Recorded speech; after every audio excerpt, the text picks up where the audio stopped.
No countdown tonight. You're on. Okay.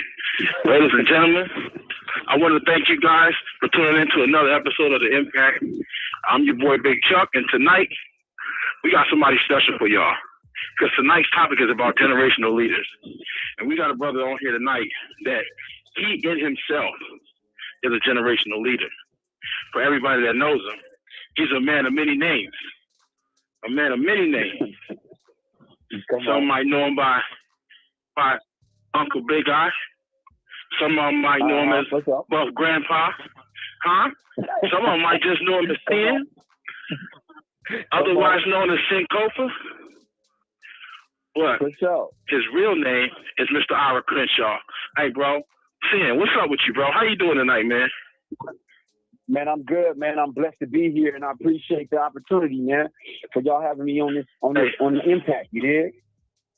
Yeah, absolutely. Listen, bro, I appreciate you for taking some time with us tonight, man. So, just to give everybody just a little backstory about me and you, I'm going to share a quick little story with everybody. So, go ahead. Me and Sin share a mutual friend, right? Mr. Wishbone. He says to me, right. He says, hey, man, he says, I want you to meet my partner, Sin. I said, Sin? I said, hey, because, okay, so now me being a Christian, I'm like, hey, man, who in the world is going to name themselves Sin? Because when you think about Sin, you're just like, oh, man, this is about to be crazy. So we go. I meet him. I get the most aggressive handshake and hug I've ever received in my life. Now, right. With respect, though, because I'm slightly larger than the average human being. So I said, okay, he put a little something on there.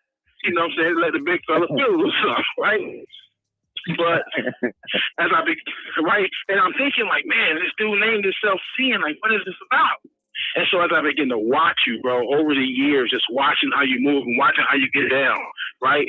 And I'm like, hey, man, nothing about this man says Sin. Like, nothing about him is Sin. Like, this is like, you have to understand, this man has the mind of a general. That's what makes him such a good leader, but he has the heart of a lion, but it's full of love, right? But yeah, and still, it's still the heart of a lion, right? So then, it took 10 years for me to find out. I'm at the Black History event. They introduce him, and I hear Sin, serving young Nubians. Hey, man, my brain was blown. I said, man, I had the wrong impression of this cat's name the whole time, bro. But it made so much sense, man, because of who you are and the love that you show to each and every person that you meet, right? So listen, I want you to tell everybody, how'd you come up with the acronym SIN for serving young Nubians? How did that name come to be? Okay. All right. So first of all, it's Big Sin Dog, original Lakewood Hustler Crib, right? So my it's spelled SYN, right? So way back when, you know, I wanted to pay homage to my older brother, Big Sight, you know, from Hilltop, right? That was my older brother, right? He spelled his name SYK, right? Okay. I'm from Lakewood. I spell my name SYN, right? So serving you niggas originally. You dig what I'm saying? But now I'm gonna give you but now I'm gonna give you a story of how my mindset switched when it switched, right? So this is at Washington Penitentiary in 2001. I get into it with an individual, right? That's from a different race. Long story boring. He wanted to meet outside, right? Now, you know, when we in these environments in prison, you gonna ride with your people. You dig what I'm saying? Absolutely. Now, so all of them come outside. Now, I'm only expecting my car, right? The Tacoma Crip car to come outside. You dig what I'm saying? But when I come outside, because at this time, you can only go to yard or gym. You can't go to both. Yeah. And so I'm seeing all the guys that usually be in the gym, buffing and playing basketball. I'm seeing all these cats outside, and I'm looking like, hey, what y'all out here for? And they hit me up, right? What's good? What's up with these fools, right? And everywhere I turn, it's cats that, you know, I'm not realizing how they rock with a cat. Now I'm telling you, this wasn't just the Tacoma car. This was Tacoma, Seattle, California, Spokane. It was Bloods, Crips, and G's. You dig what I'm saying? So in that moment, after that situation, you dig what I'm saying? I'm not gonna go into the situation. After that situation got resolved, right? It made me think. Well, because what's the purpose? What was the purpose, right? What's the purpose of me gangbanging? What's the purpose of me serving when I'm serving, right? Yeah. Because in this situation, all factions came together to rock with me. You dig what I'm saying? Yeah. And so did it make me think of the essence, right? The essence, right? So that first C in CRIP, that C in CRIP stands for community. Whether you go with reform, whether you go for reform, inter-party service, or whether you go revolution and progress, that C in CRIP stands for community, right? When you get off the chain, what happens? When you get off the chain, in the institution, one of your partners, right, which for me, when I hit Watch State Penitentiary in 2000, was Rance, Lil Pilo, right? Yeah. He the first one said, he said, Ira, he said, when the gates, on the duck here, he said, when the gates rack, he said, come out, I got something for you. And he dropped me down a bag, my care package. That's hygiene and my little zooms and wham-whams, right? This was my community. This is a cat from my community. You know what I'm saying? And so as time goes on, I realized that this is what we do. So in essence, it goes back to the essence of what it all started out from. And so I started carrying myself in that manner, right? And I'm looking out for mine. I'm doing what I'm supposed to do. Cats is looking out for me. When I go from one institution to the next institution, Cats is happy to see you. You know what I'm saying? And what you need something, you need something, right? And so now I'm gonna tell you where Sankofa comes from, right? So everywhere right? They didn't have BPC, which is the Black Prisoners Caucus. You dig what I'm saying? And so everywhere afterwards. So when I came to Stafford Creek, back to Stafford Creek in 2017, they got BPC. Oh, this is what's up. Yeah. Right? And so now the Sankofa, now the symbol is the Sankofa bird, right? And so the Sankofa bird is the symbol of the Black Prisoner Caucus. It's a bird moving forward, but craning its neck back, protecting an egg or seed, right? Now, Sankofa in the Twi language in Ghana, it's translate. The literal translation is "go back and get it," right? And it represents the past, present, and future. You know what I'm saying? And so our foundation is our past, our strength to carry on is our present, and striving for a united community to enable our youth to grow and our elders to teach is our future, right? And so at BBC meetings, because that's what I represent, right? And so at BBC meetings, I used to introduce myself as Ira Sankofa Crenshaw. And one day my partner, Weez, you remember Weez, shout out to Weez, baby bro. I introduced myself and he says, Sankofa, right? And he's like, oh, okay. Yeah, I dig that. So that's where Sankofa, and I stand on what Sankofa represents, which coincides with the principles we follow in BBC, which is the 7 principles of Kwanzaa, right? In Nguzo Saba, right? Absolutely. So that's where Sankofa comes from, right? Because I'm going to always go back and get mine. I'm not standing around and sitting and being an observer of the bullshit that continues perpetuates in prison. You dig what I'm saying? Absolutely. So listen. So since you brought up the Nguzo Saba, and with what you just described right there, it makes me think about Kuchi Chagalia, self-determination, right? To define ourselves, name ourselves, speak for ourselves, and speak for ourselves, right? So how do you personally help to educate young men on understanding who they are as first of all as men, second of all as maybe dads, brothers, husbands, right? Outside of what the streets are telling them they are, but just as a man, period. How do you go about that? Okay, so dig this. First and foremost, right? I meet them where they at, right? Because I can't make nobody change, right? Individuals have to want to change, right? And so I meet them where they at, because I can't never look at a young head that's being a knucklehead and reprimand them for doing what I used to do, right? Like I came into prison and I went all the way backwards. I wasn't gangbanging. I wasn't particularly gangbanging on the streets, but I come to prison and it's cats in here that I want to get at. It's cats that want to get at me. You know what I'm saying? So I went backwards. Absolutely. You know what I'm saying? Yeah. And so like my first year at Washington State Penitentiary, right, at Walla Walla, they was calling me Snapcase because this is big bad Walla Walla. So let's get it in. It don't matter who you are, where you from, what race you is, right? So I elevate myself. I continue to elevate myself, right? So now when they come in and they bad kids, right, I let bad kids do bad kid shit. But at the same time, when they copy with me, they realize I'm not on bullshit.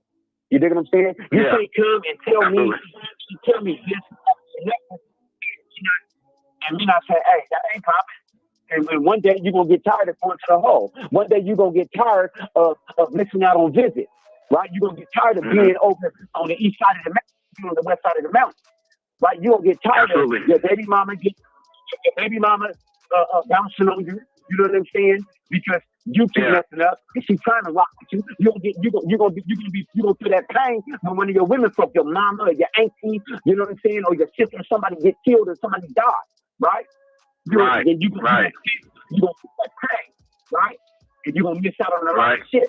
So that being said, when they realize like, oh, well, the big homie, he still rock with us, but he just ain't off that BS, right?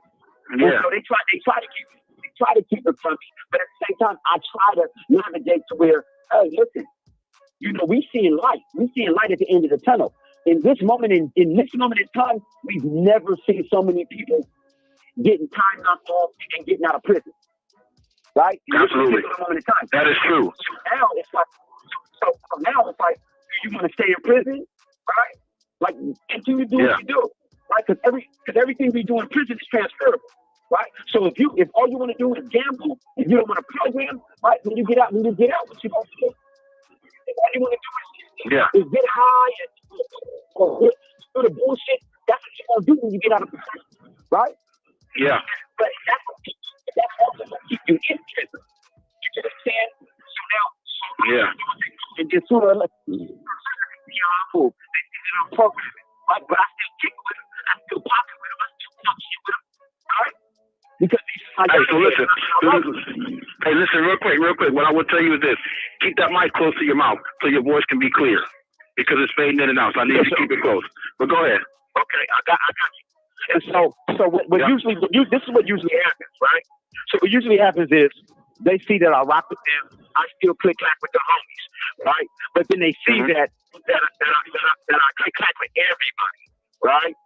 That I'm tight with everybody. You know what I'm saying? And so then every now and again, a young head will come to me, hey, big bro, hey, how do you do what you do? I'm like, what are you talking about? You know, like you be programming and shit, and the homies don't be buying you. I'm like, because if the homies really love me, they want to see me exceed, right? They want to see me do things that I need to do in order to get out of prison, right? And so do what you need to do to better yourself, right? Because when it comes down to it, you know, we got to say, well, I'm doing my own number, right? And in essence, you're really not, because you always connect to somebody, right? Especially if you're from a ghetto, right?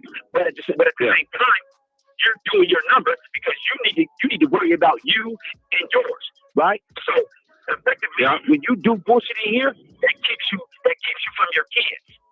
You know what I'm saying? Absolutely, it affects everybody. What you're doing here really affects everybody. It really does. Absolutely. You dig what I'm saying? Because it already affects them, right? It already affects them when you come in the system. You dig what I'm saying? It already breaks 100 hearts. You know what I'm saying? So, you know, when I talk to them and then they comment, right? And then they're like, hey, you gonna speak at the event? They see me speaking at these events, right? And then they see the passion that I got in what I do, right? And then it resonates with them. You know what I'm saying? And then I don't preach to them, right? They don't want to be preached to. So I don't preach to them. No. Because again, you got to meet them where they're at. You know what I'm saying? You got to meet them where they're at. And so it's like, you know, it's like if you got a young homie that wants to go to church, right? He believes in God and he's falling back on his faith in which he was raised on, right? Like I would send him to, hey, I got a partner, and I send him the big chunk, right? If I got a cat that's a Muslim, right, and he wants to be on his team, I'm gonna send him to the imam because I'm connected. Absolutely.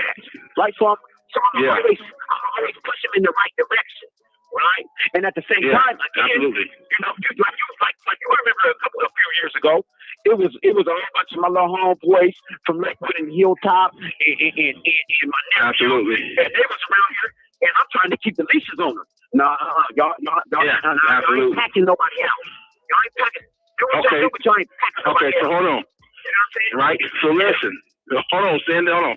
So listen.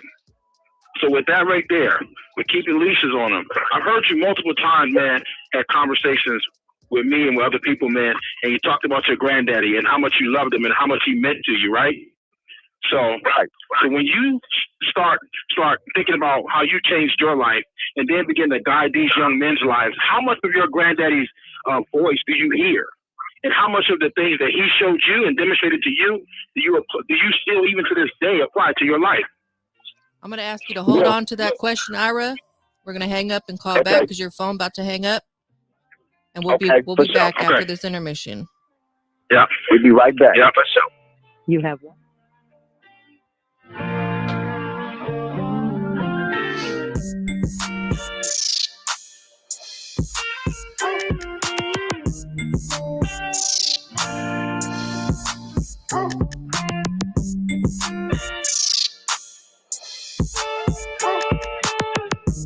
BeatStars.com.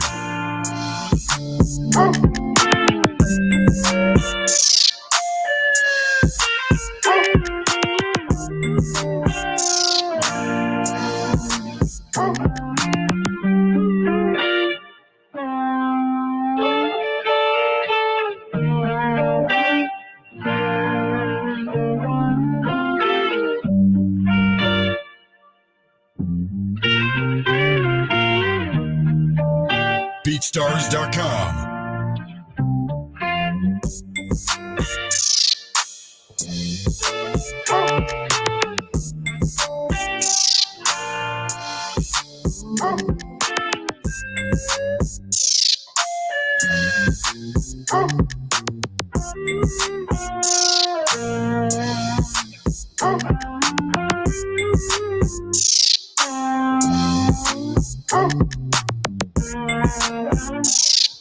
BeatStars.com.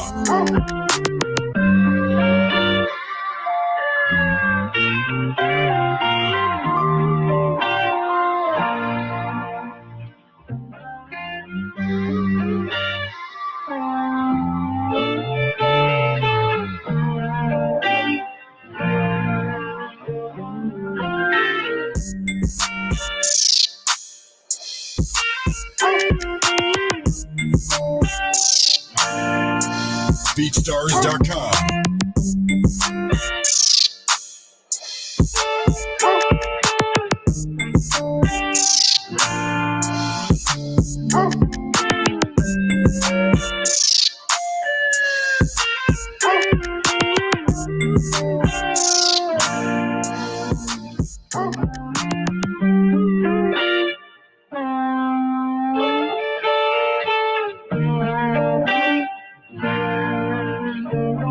BeatStars.com.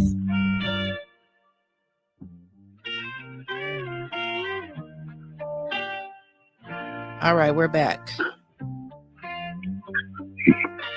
Stan, before the break, man, I asked you a question, right, about your granddaddy. And I remember you telling me this story about when your granddaddy got sick and how you got on the plane and you went back to see him and you ran up in the hospital like, where my granddaddy at?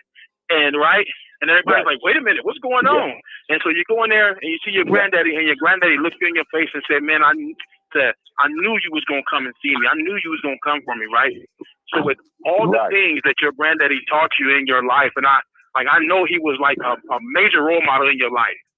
When you begin to change, when you begin to think about changing your life, and then also not only changing your life, but begin to redirect these young cats, and and teach them and show them what's really good. Like, how much of your granddaddy do you hear in yourself? But also, how much do you hear him telling you how to go forward? Well, honestly, Chuck, like my grandfather, mind you, he was one of them hard workers, right? So he was always a provider. He was always a provider, right? But really, it was my grandmama. You know what I'm saying? Okay. It was my grandmama. Yeah, it was my grandmama, right? And you tie that in with my older brother, Syke, Michael Anthony Jeter Jr. Rest in peace, right?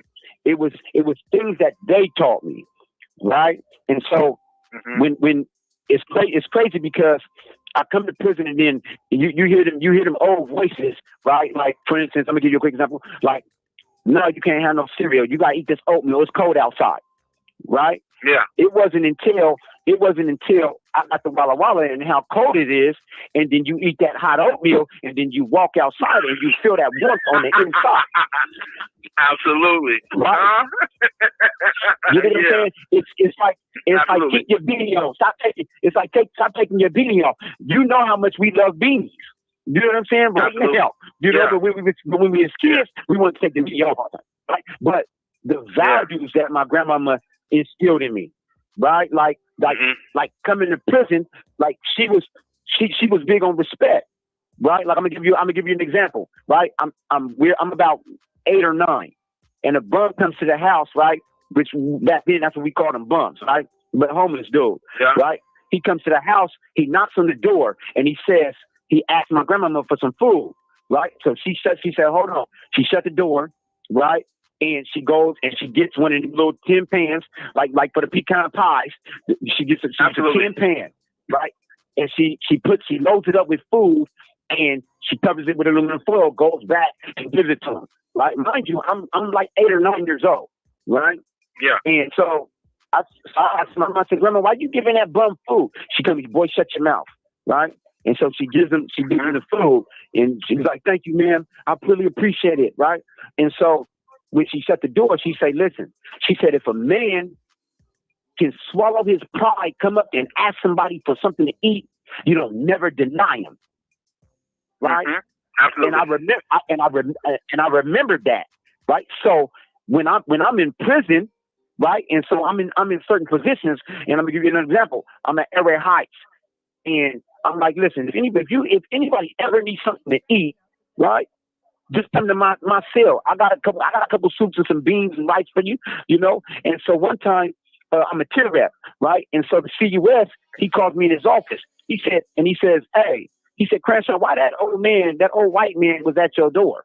I said, what? He said, and he looked on his camera on his TV, and he said, he didn't like their beer. I said, somebody told him that if he was hungry, he can come to me and ask something to eat. You know what I'm saying? And so I gave him a couple soups, right? And so when it comes to the young homies, it's the same. But at the same time, you're not gonna take advantage. You know what I'm saying? Yeah. Because I'm frugal. I'm raised by my grandmama, and grandmama was frugal. You know what I'm saying? And so I'm frugal. Absolutely.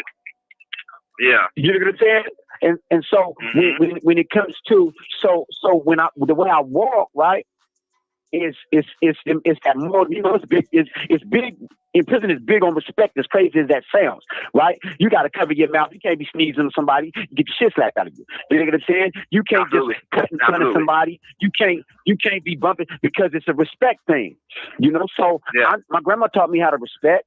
You know what I'm saying? My grandma taught me how to say yes, no, thank you, yes, ma'am, no, sir. You know what I'm saying? And so I bring those things into prison, right? But then, like my brother, right? I remember one time we were going to, you know, it's a house full of women, right?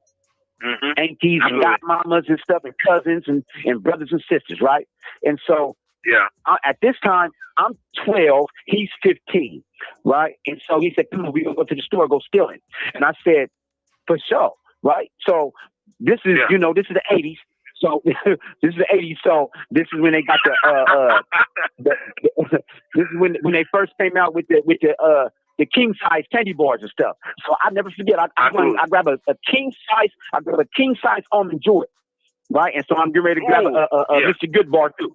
Yeah, come on. And so he looks at me and he don't yell at me or nothing. He just said, "Hey," he said, "Is that what you want to eat?" He said, "Because we can't feed the family with that. We come in to steal something that the family can eat." Right. And so I said, "Oh, okay." And I put it back. Right. And so now we go and we remember that big log, that brown log of hamburger meat. You know what I'm saying? Absolutely. We steal that. Absolutely. That 5-pound log. Right. We steal the big ass economy size pack of pork chops, you know, and then we stole all kind of stuff, and then he stole some steaks for all the women folk. Right. And so when we got back, we got all this food. And so Aunt Didi, which is his mama, which is my godmama, right? One of my godmamas, Aunt Didi, right? My mom is tripping, but Aunt Didi tell her, shut up, girl. These boys did some grown man shit. They didn't went out into that store, you know, and put it on the line and brought back some food to feed all these kids and feed us too. You know what I'm saying? So that let me know. So as I'm coming up, and by no means was I the best brother, the best father, the best, you know, I was self-hard because I was selfish. I was living in my selfishness, you know, ripping and running in the streets, right? But I try to always make sure, you know what I'm saying? If they called on me, I was there. You dig what I'm saying? Yeah. I try to make sure my little brothers was taken care of.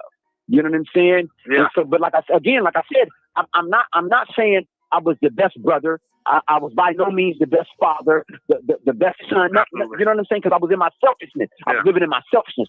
But I tried to make it that if my sister, my brother, even one of my baby mamas called on me, right, I could be there. You know what I'm saying? Yeah. You know, but you know how that go. But then when I come to prison, right now I can live by example, right? And I can flat out tell these young heads, I'm like, listen, bro. I'm like, my kids is grown. I'm a grandfather now. You know what I'm saying? And by the good graces, right? You know, by the good graces, my youngest son, mama, been rocking with me the whole time, making sure that I know my son. You dig what I'm saying? Absolutely. And so, and you know, and I had to apologize to my son, right? When he was 19, he came up with his girlfriend, and we popping it. And the first thing I did was I looked him in his eyes and I told him, I apologize for not being the father that you need. You know what I'm saying? For not being there. You dig what I'm saying? You know. And so, and when my oldest son came and when my daughter came, I did the same thing with them. You know what I'm saying? Because you know it's a privilege. It's a privilege for them to be able to come into space. You know what I'm saying? I don't take it for granted, right? So I was subpar on the street as a father, as a brother, as a son, as an uncle. You know what I'm saying? So any of these times that I see these individuals, it's a blessing. So now I tell the young heads, hey, dig this, man. You know what I'm saying? Your baby mama ain't got to do shit. You dig what I'm saying? Especially when you wasn't being the man you were supposed to be. You know what I'm saying? So appreciate her. You know what I'm saying? And do what you do the best to love on your kid. You know what I'm saying? And so there's other lessons that they get programming lessons, right? They get the lessons of love from in life, right? Then they get the lessons like where are you going? Where are you going with the gang banging? Like let's talk about that, right? Where are you going with the gang banging? Like, what's the point of this thing? In reality, what are you doing it for? Right, like gang banging has a shelf life, right? I went to an NA, right? I went to an NA meeting, right? Now, mind you, I don't do drugs, right? But I go to an NA meeting with my partners that got problems, right? And I come to find out that I'm an adrenaline junkie. I'm addicted to the life, right? That means I like to be in the circle. You know what I'm saying? Mm-hmm. I like the high speed. I like the fighting, the shoot 'em up, the women. And even though I don't do drugs, this is my circle. But all that has a shelf life. Right, all that has a shelf life. So when we hear about cats, that's dying and they in their late 40s or they my age in their 50s and their early 50s, right? And they dying. That's all that shit that's catching up to them. That's all that fast life catching up to them. You dig what I'm saying? Absolutely. And so like I remember, I asked one of my young homies, right? I asked two of them that I've never met in person, right? Gotti and Lil D. Crippen, right? Individually, I asked them, hey, what are we gonna do? Right? What do we have to, you know what I'm saying, to offer the young homies when it comes to point in time when they're done with the gang banging, and then they need to take that illegal tender and make it legal, right? So now we're talking about financial literacy. Now we're talking about financial literacy, right? And we're talking about giving back to the community. You dig what I'm saying? Like, and I always liken, right? I always liken it to the mob, right? Like, we know that the mob started out one way, but then they wanted to get away from the drugs, right? So they started investing in real estate. They started investing in construction companies, right? But then there's always pushback, right? There's always individuals like, no, we're making a killing and we're gonna do what we do, right? Yeah. You know what I'm saying? Yeah. So now it's like, okay, there's always gonna be gang banging. But what happens when you get 30, 40, 50 years old? You dig what I'm saying? Like, what are you doing with your life? Are you still gonna be on the block? Like, let's be real. Let's talk about it. Let's be real. Like, so now I done spent a quarter of a century in prison, right? And by the blessings, right? After a 97-year prison sentence, I'm coming home. You dig? You know, I'm coming home. And so now I'm 50. I'm 51 right now, right? So I'm in my early 50s, and now I gotta start from the bottom, right? And so now I'll point that out. Is this where you want to be? Right now, I'm not tripping because I'm getting ready to go. I'm getting ready to gas. I ain't got time to wait for nobody. I'm getting ready to work for it, and I'm getting health, right? In order to have my own shit. You feel me? And I don't have the time, but go ahead. So let's talk about this. Let's talk about release. So, but first we're gonna get into this filthy rags thing, right? How has filthy rags affected your life as far as like from the very first onset of it, right? Because so I remember when Fonz first came to me with it. He said, "Man, listen, this is what we want to do." And I said, "Man, listen, man." I said, "Listen, I'm not a gang member. I've never been in a gang. Like, I understand the street, but I'm not a gang member." He says, "Bro, you don't gotta be a gang member to understand this, right? Because you have different perspectives of things, right?" And so what I'm asking you, bro, is one, what made you want to be a part of it, right? And two, knowing that this foundation of filthy rags is literally built on Christ, like you believing in God, but not being anybody that practice any certain type of religion. Like, what has it done for you? And what made you even want to be a part of it from the beginning anyway? So absolutely. So dig this, right? So I believe in my brothers, right? I love my ninjas. You dig what I'm saying? Right? I love Big Chuck and Big Chuck that. Right? I've been talking with Big Chuck, knowing that Big Chuck is going to quote some stuff from the Bible, right? He's going to talk about Christ, right? And I'm not offended by that, right? Because I believe in God. You dig what I'm saying? Absolutely. You know? And so you, Fat Cuz, right? LG, Chuck, like Chick, you know what I'm saying? You know, I call him Chuck and Charles, right? So, you know, I needed to support y'all first and foremost, right? First and foremost, it was me supporting my bros, right? Hey, we can make something. Hey, where's that? Well, it's Willie. All right, cuz you know I ain't with all that. But you get what I'm saying? You feel yeah. I'm with you, though. I mean, they ain't really my lane, but I'm there with you, though. Let's go. But quiet as kept. My godmama, Mama Garner, right? She used to ask me, "Son, you gonna come to church with me tomorrow?" I'm like, "For sure. You want me to meet you there? Come pick you up." And I go to I pop up church. I don't got no problem with church. I like the music. You know, that's what we like to sing, right? I can't sing, but I like to go and get the feel. You know what I'm saying? And I'm grown now, so it's church starts at 10, and the first break is at 11. I'm out. You know what I'm saying? But with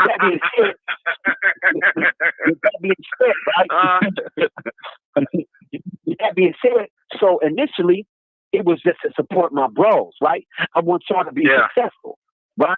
This is part of the 7 principles of Kwanzaa, Ujala, cooperative economics, right? You know, absolutely. You know, and our businesses, right? Right. And so I need to support y'all.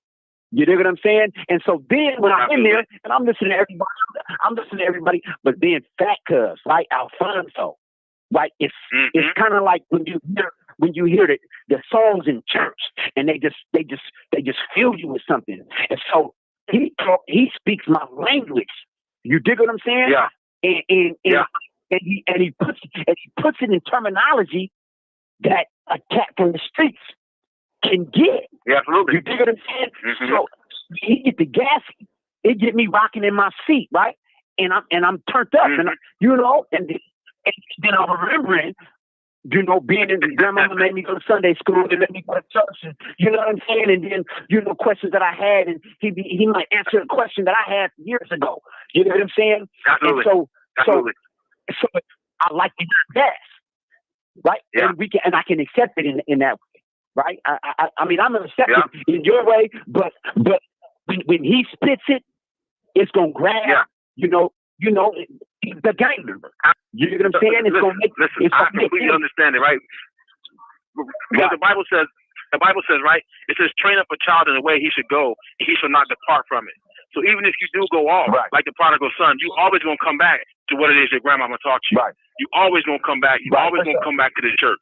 And if that church got to come through my guy Fonz, giving it to you in the way you can do it, right? Because the Bible says that we're separate the wheat from the chaff.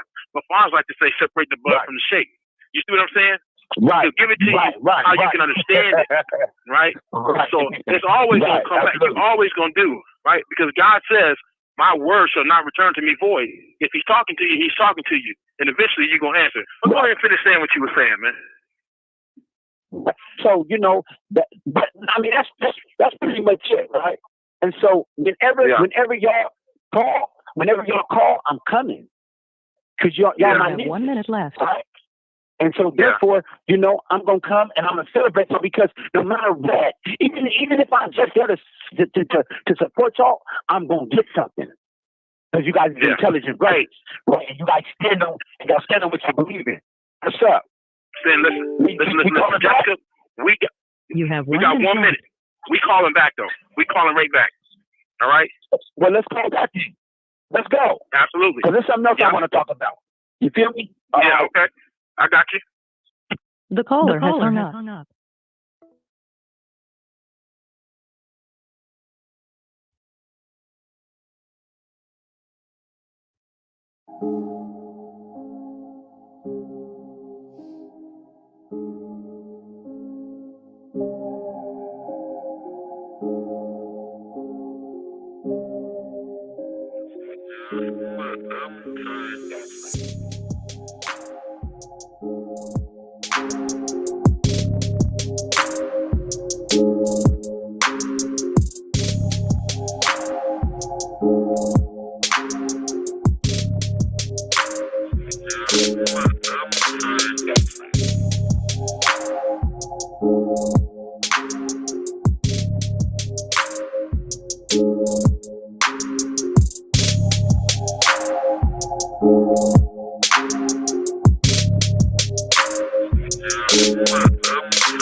All right, we're back. Hey, everybody, we back. I'd like to thank everybody for staying tuned with us. Like I said from the beginning, man, this is going to be something that everybody needs to hear. Everybody needs to tune into the podcast. Go to Spotify, go to Google, go to everything, because we got one of the generational leaders. I told y'all, this man got the mind of a general and the heart of a lion. So, Sin, listen, man. Let me chime in right here. We do have one comment from Marguerite Crawford. She says, "Hey, Ira, love always." Come on, for sure. Good looking out. Absolutely. That's what's up. Good looking out, boy. Listen, bro. That's my girl. Yeah. So look, so you about to be out of here soon. You about to be releasing soon, right? And so, right. I like to call it the future reaching back to the present, right? Because cats like us that's in here, we have the answers for these guys that's on the road to coming here. So how is it? So do you plan to continue to support Filthy Rags and, man, just carry the torch for us out there, man, to be a voice for us out there, to maybe help Jessica where she needs help at? Is that part of your plan? So listen, man. So you know how earlier I said everything you do in prison is transferable, right? So absolutely. This is transferable. Well, let me know it then. So this is transferable. This ain't this ain't just who I am. This is who I've been. You dig what I'm saying? There you go. So there you go. Let me know it then. So I'm gonna be a part of Filthy Rags, right?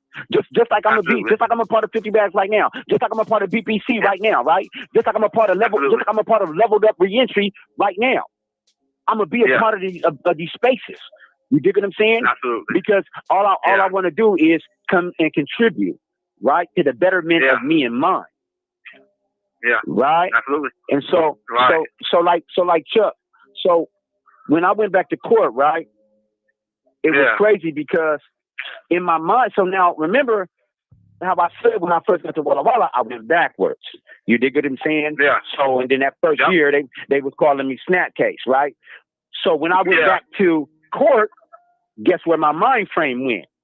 It went backwards, right? I'm like, okay, I'm first young. Especially because now there's new little cliques, new little gangs. You dig what I'm saying? And I just ain't taking no all like that, right? So in my mind, I'm like, first really these guys, these cats nowadays, they really don't understand the rules. No, they really don't understand, and they think they can just do whatever. Because it's changed. Right. So in my mind, I'm like, first little cat that approached me in an aggressive manner is on and popping. I'm not. Don't approach me aggressive because I answer in kind with aggression. You dig what I'm saying? And but surprisingly, that had to go right out my mind because as soon as I come in, it's they on me like, hey, what's good, OG? And they knew because they knew that I came from the joint because I look healthy. You dig what I'm saying? Yeah. So immediately, I don't know none of these babies. These cats is younger than my youngest seed. You dig what I'm saying? He's 28 right now, right? Yeah. But so these cats is 19, 18, 19, 21, right? And so they OG, you coming back from the joint? What's good? You getting ready to get some time back? I'm like, absolutely. Oh, that's what's up. And then, and so then I was in there on my birthday, right?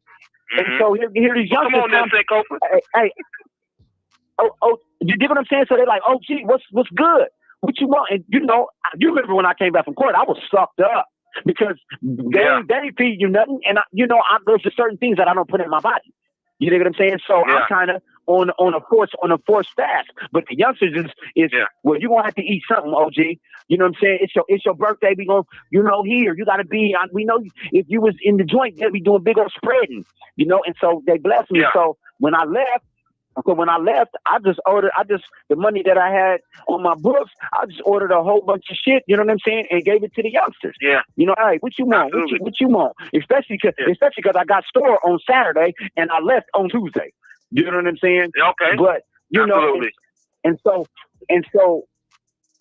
so when I'm there, I'm schooling cats, right? I'm like, listen, I don't play with these people.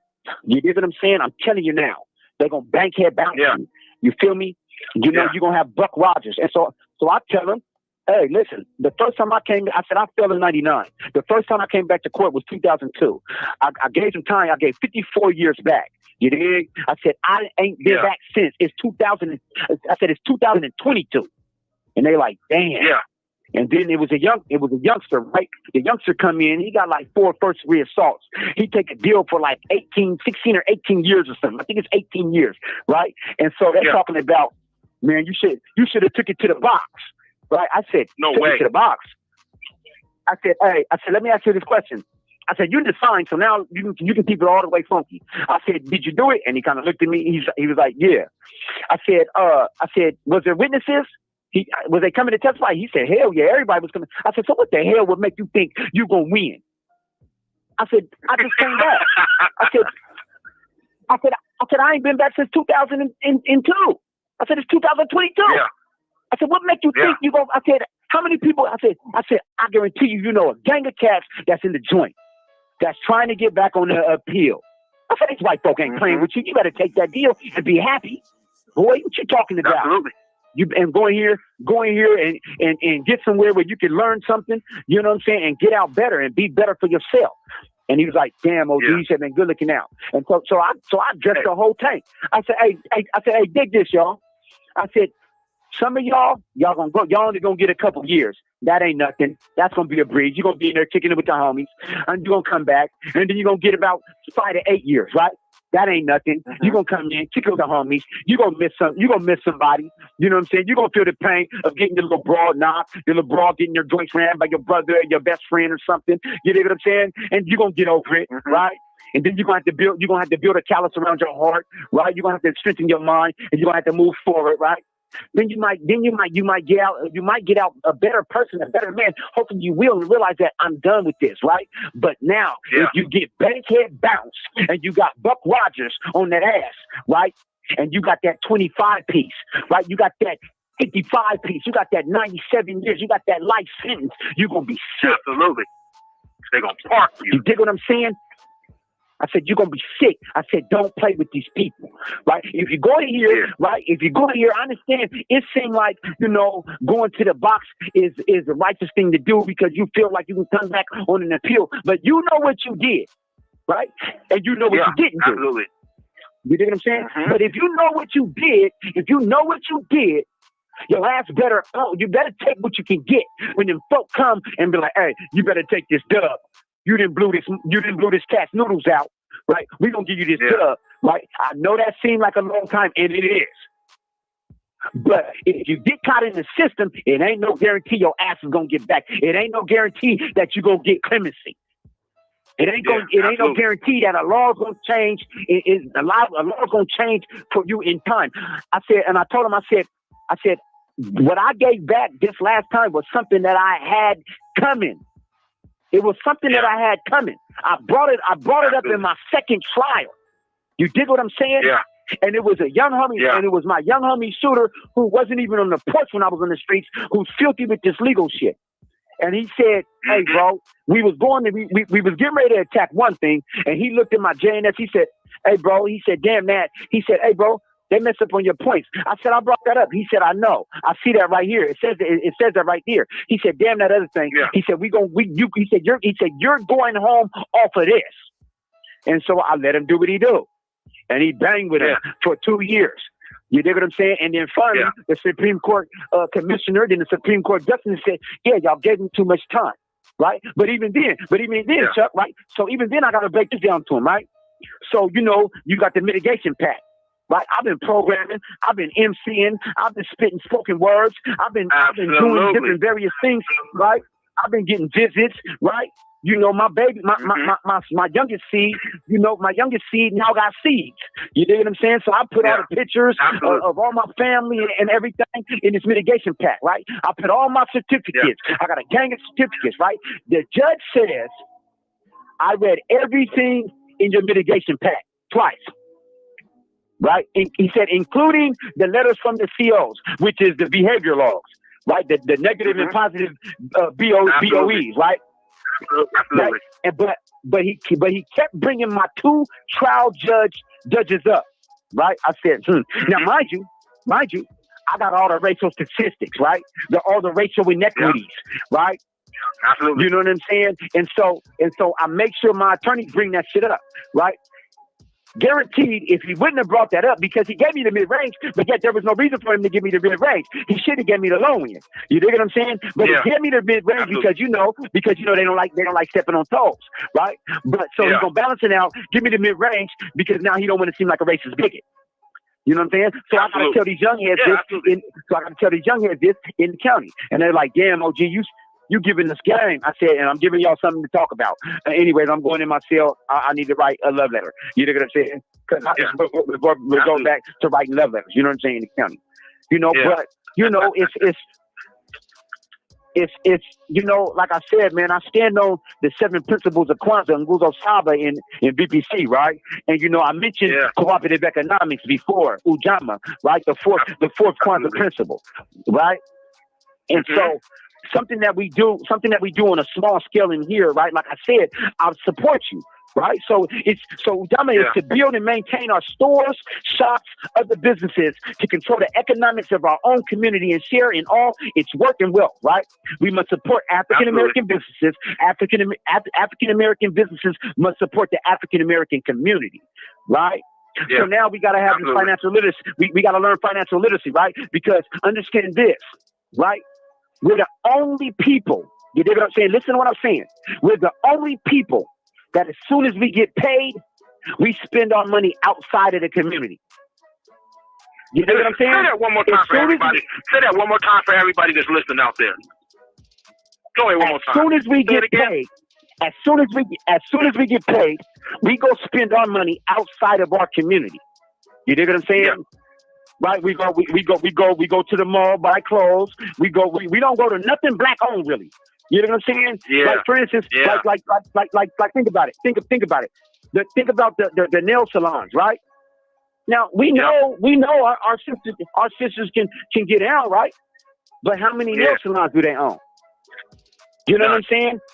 You know, we think about how back in my day, right? I'm not gonna say none. But it's no, cute. No, I'm not gonna say listen, because I'm not gonna say none. But let's be real. Yeah. You know what I'm saying? Absolutely. You know, where they going to get their hair from? Where they going to get their weed from? You know what I'm saying? Like the majority. Like now, since I've been down, okay, we can do this. You for sure. Like so now, here goes cooperative economics, right? So let's say I got a homegirl, right, or I got a niece, right? Guess what I'm gonna do? If she want to do something, I need to put it into her. You dig what I'm saying? I need to invest in it. Yeah. When one of my boys want to do something, right? And I need to invest in him. Think about it. Think about this, Victor. So back in my day, right? Back in our day, right? Cats used to be trying to rap, and they sell they sell some CDs out the trunk of their cars, right? But what do we do? Yeah. When they selling them, we want a deal, right? We want a deal, but then we'll go to we go to Penny Lane or Tower Records and buy a CD for $17. And pay full price to somebody we ain't never met before. Ain't never gonna meet. Come on, cousin. Come on, bro. Yeah. Come on, bro. Absolutely. So now, so this is like, so cats don't, I don't even think cats fully, a lot of us do, right? But I don't think a lot of young cats, when they think of Black Wall Street, I don't think they fully comprehend what it was in Tulsa, Oklahoma, right? Okay, listen. I'm glad you brought Black Wall Street up, right? Because, you know, I did the Black Wall Street joint, right? And I did the study on Black Wall Street. Black Wall Street is that the dollar circulated in the community 100 times before it left the community. The dollar stayed in the community 100 times. It stayed 100 times in the community before it ever left, right? Right. Come on, man. Cooperative economics, man. We profit from ourselves. We take care of ourselves. Right. So let me break it down. Our doctors was black. Our lawyers was black, right? The carpenter was black. The plumber was black, right? You know what I'm saying? So when I need some plumbing work, guess who I went to? I went to that black plumber. When I need some carpentry done, guess who I went to? I went to that black carpenter. When I needed to buy some groceries, guess who I went to? I went to that black store owner. The black grocery cooperative economics. Absolutely. You dig what I'm saying? That's what cooperative economics is. You dig what I'm saying? So like I say, everything's transferable. So how I am right now, understand, it's all gas, no brake when I get out, bro. You dig what I'm saying? Absolutely. You know? And listen, I don't, it's not a thought in my mind, man. Because ever since the day I met you, you've been you. You never changed. Come on. Now, and I don't mean change is like in a faulty way. You've grown, absolutely, because we're men and we understand it. So we understand that each day we have to grow, right? Listen, before we go, because we starting to run out of time right here, right? Yeah. Can you share with the people and with me again the speech that you gave at the Black History event about the 7 principles? What, bro? Bro, that's gonna take a minute, man. That's gonna take a minute. Let's go, bro. We got a minute, bro. Well, give us what you got until we. Hey, well, hold on. Let's take an intermission and call right back so I can get a full dose. Can we do that? Okay. All right, Vicky Absolutely, we can do that. Vicky Robinson says, "Hey, Ira, I've heard your grandma stories. Much love." That's good. So, thank you. Okay, so listen. Appreciate that, Vicky. Listen. We calling it back in about 2 minutes. We got 2 minutes because our clock is ticking. Okay. All right? 2 minutes. All right. All right, for sure. So everybody out there, hold on to your seat. The caller has hung up. Serving Young Nubians is about to serve it. The caller has...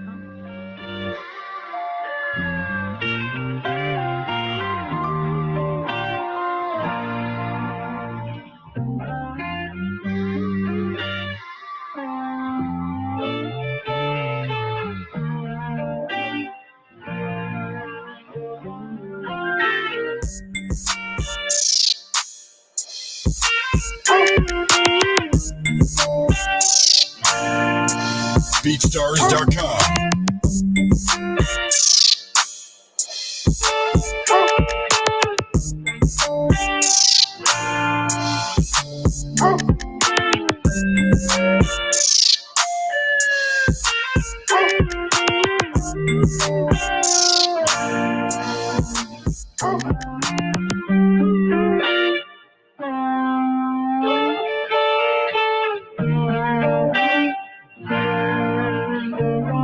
BeatStars.com.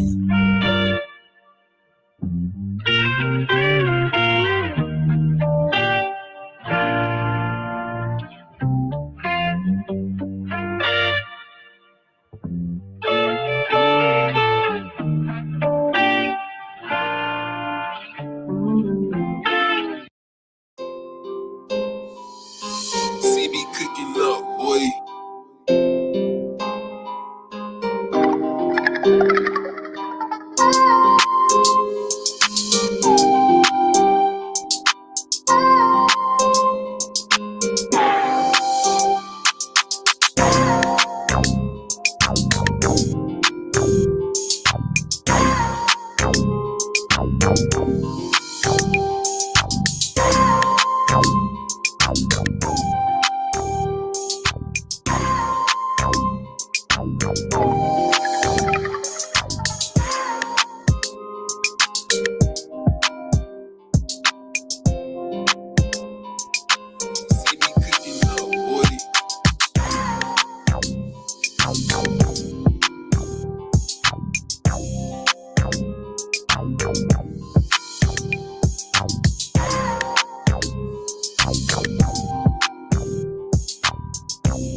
All right. All right, everybody.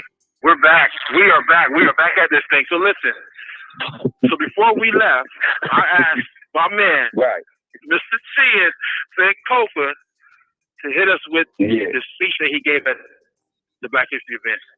If you've never been motivated in your life, or you've never been inspired in your life, the words, the delivery, the context of the speech that Big Bro is about to bring is about to do it for you. I'm telling you right now, it's going to amp you up. You might not be able to go to sleep tonight.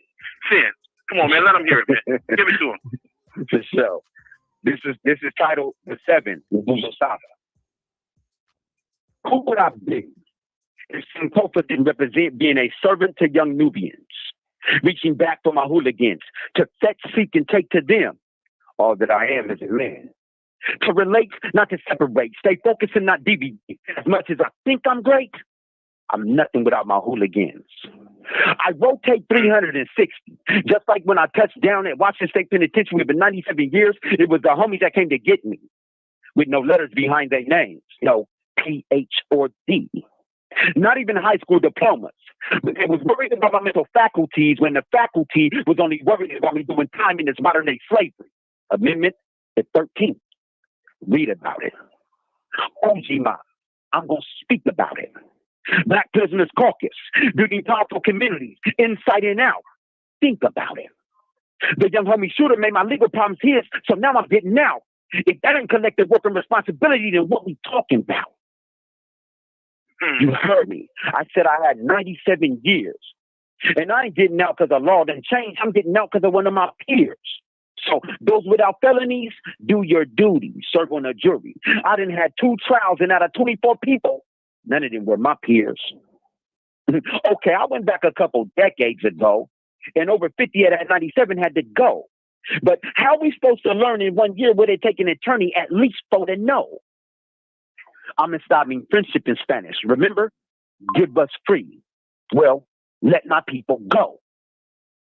But now my community revolution stays in progress to reform with powerful individuals because we're all brothers of the struggle. And together we become an impenetrable circle, only as strong as the weakest link. I got to do everything I can to nurture your creativity because how we left the land wasn't good for our society. And I need to leave it more beautiful and beneficial for my 6 grandbabies. Kuumba. I'm getting ready to be touching down, but I'm going to be leaving behind some of my brothers. So I got to do like that 3 language in Ghana saying, go back and get them. Sankofa. The 7 principles I stand on, Unguzo Saba, Kwanzaa. Right now I'm off that Kuji Chakuria, determined to redefine myself as I get closer to my freedom so I can contribute to Ujamaa, where we build and profit together off a business like they did in Oklahoma, Black Wall Street. Burned down by a white uprising. Google it. Learn some history. I don't got time for the sensitivity of white fragility. You've seen the commercial on TV, Thomas Paine, an American revolutionary. If you're scared to offend, then you can't be honest. That's why I'm authentically myself in every room I walk in. And my testament is I'm trying to restore my people back to their traditional greatness. So when I speak of Nia, I ain't talking about long. I'm talking about purpose in which we can never be wrong. In taking our vocations and building our communities and restoring our people back to our greatness in which we belong. But you gotta have faith. You gotta stand strong with Imani. Through struggle comes greatness. I say that. That's my own litany. I believe in my people and the righteousness and victory of our struggles. I'm a frontline general. I talk too much to be in the back. Put me up front and I'll slap box with the devil because I'll sacrifice me to set my people free. But who would I be if I didn't acknowledge those that came before me? And who would I be if I didn't acknowledge those that fought through slavery? And who would I be if I didn't acknowledge the millions dead in the sea, transatlantic slave trade, the Middle Passage? Killmonger wanted to be buried with those ancestors, but the strongest ones was the ones that survived, and that's the blood I bleed. It was never a thought I couldn't survive the penitentiary. I come from a generation of pain where it's not an anomaly to see your homeboys' brains laid out looking like they sleep. I had to turn my head each time before they covered them with that sheet. We used to laugh at the way we used to get beat with them orange race car tracks and then sent to court by our mamas. Now we understand that damn near everything we done been through is generational trauma, and that hurt people. So that must mean Grandmama Pain was a prequel to Mama's Pain being a sequel, and that must make our pain a trilogy. I'll be damned if this is the dynasty. We didn't help each other through a lifetime of pain with not nan degree, making us better for our nation, race, community, family. Strong unity. Because I sure enough came to prison with the mindset of a soldier, feeling like I was carrying the weight of the world on my shoulders. It was the cats up around it that looked me up, my brothers, Umoja. I just gave y'all a toast to the 7, Unguzo Saba. Thank you. Hey, listen, what a way to take it out. Listen, listen, I told y'all from the beginning, this man is a general. My brother, I salute you. Listen, I love you, bro. I love you, big bro. I'm telling you, man. Listen, when I see you, I need one of them super aggressive hugs from you again. You hear me? Listen, hey, bro, I thank you, man. I thank you for taking this time, man, to share with us, man, to really share your heart with us, man, and share your perspective, bro, and just spending some time with us, man. Absolutely. So, thank you. And I appreciate y'all. I appreciate what y'all doing, bro. This is good work, my ninja. Real talk. You feel me? It's good work. Hey, man, I love it. We got to put the work in to get something out of it. So listen, I want to thank everybody out there, man, for tuning into another episode of The Impact. Thank you. I hope you thoroughly enjoyed everything that you heard. But now, Miss Jessica, you know what you got to do.